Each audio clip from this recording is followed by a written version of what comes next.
Welcome back to Kings Engineering. Most important component folder structure. हर एक project के अंदर फोल्डर स्ट्रक्चर बहुत इंपॉर्टेंट रहता है क्योंकि वही रिस्पॉन्सिबल होता है हर एक चीज़ को मैनेज करने के लिए। तो आपको यहाँ पे प्रोजेक्ट के ऊपर आप क्लिक करोगे तो आपको यहाँ पे प्रोजेक्ट का फोल्डर स्ट्रक्चर मिल जाएगा और उसको अगर आपको ओपन करना है आपके एक्सप्लोरर में तो यहाँ पे राइट क्लिक करना है, ओपन इन करना है और एक्सप्लोरर में क्लिक कर लेना है। जैसे आप एक्सप्लोरर पे क्लिक करोगे तो आपका ये फोल्डर स्ट्रक्चर ओपन हो जाएगा। तो ये हमारा पूरा फोल्डर स्ट्रक्चर है। तो एंड्रॉयड के अंदर हम लोगों को दो इंपॉर्टेंट चीज़ें होती है जिसे मैंने आपको पहले ही बोला था।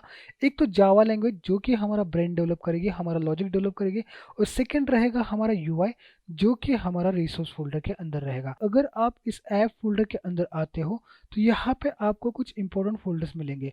तो फर्स्ट होता है मैनिफेस्ट। मैनिफेस्ट हमारे एप्लीकेशन के अंदर एक काम करता है जो कि बहुत इंपॉर्टेंट है, और वो काम ये है कि यहाँ पे ये पूरा एप्लीकेशन का परमिशंस और उसके साथ एक्टिविटीज़ को मैनेज करता है। एक्टिविटीज़ क्या होती है ये हम आगे जाके देखेंगे, लेकिन अभी के लिए आप इतना समझ लो कि यहाँ पे पूरी ऐप की परमिशंस मैनेज होती है, थीम मैनेज होते हैं, ऐप का आइकन मैनेज होता है।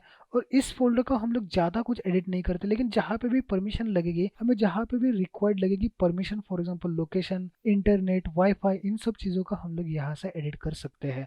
सेकेंड चीज़ आती है जावा। जावा के अंदर हमारा कोड बनेगा।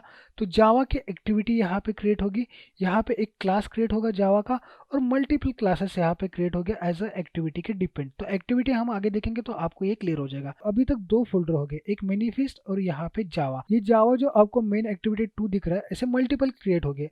मैनिफेस्ट फाइल एक ही रहेगी, ये मल्टीपल क्रिएट हो गए। उसके साथ आपको यहाँ पे रिसोर्स फोल्डर मिलेगा, रिसोर्स फोल्डर के अंदर लेआउट मिलेगा, और लेआउट के अंदर आपको यहाँ पे एप्लीकेशन का लेआउट मिलेगा। तो बेसिकली ये जो एप्लीकेशन का लेआउट है, ये लेआउट वो है जो आपके एंड्रॉयड फ़ोन के ऊपर दिखेगा। ये दो तरह से डिज़ाइन होता है, इसको डिज़ाइनिंग का वे हम लोग आगे जाके देखेंगे। लेकिन ये लेआउट जो है वो मल्टीपल ऐड होगी।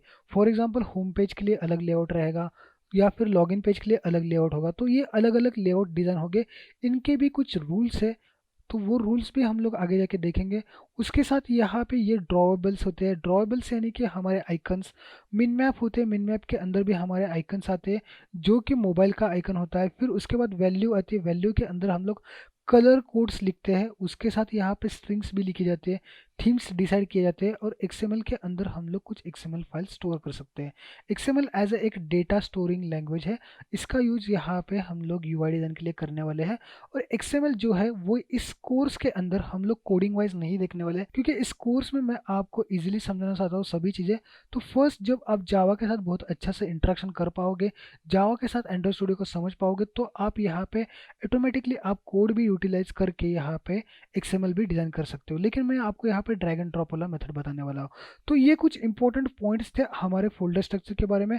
ग्रेडल स्क्रिप्ट आती है, ग्रेडल स्क्रिप्ट के अंदर यहाँ पे अलग अलग ग्रेडल स्क्रिप्ट आती है, इसका भी यूज़ हम लोग आगे जाके देखेंगे। तो हमें ग्रेडल स्क्रिप्ट में ये जो दो ऊपर के दो फोल्डर है, इन दो फोल्डर में एडिट करने की जरूरत पड़ती है। बाकी के दो folder most of the times edit नहीं होते हैं। कभी अगर कोई इशू आता है, हमारा कोई अगर ग्रेडल सपोर्ट नहीं करता है, तो उस टाइम पे हमें ये चेंज करना पड़ता है।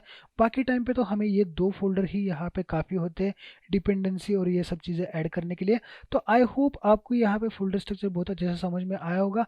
तो इस वीडियो में इतना ही था, मिलते हैं अगले वीडियो में।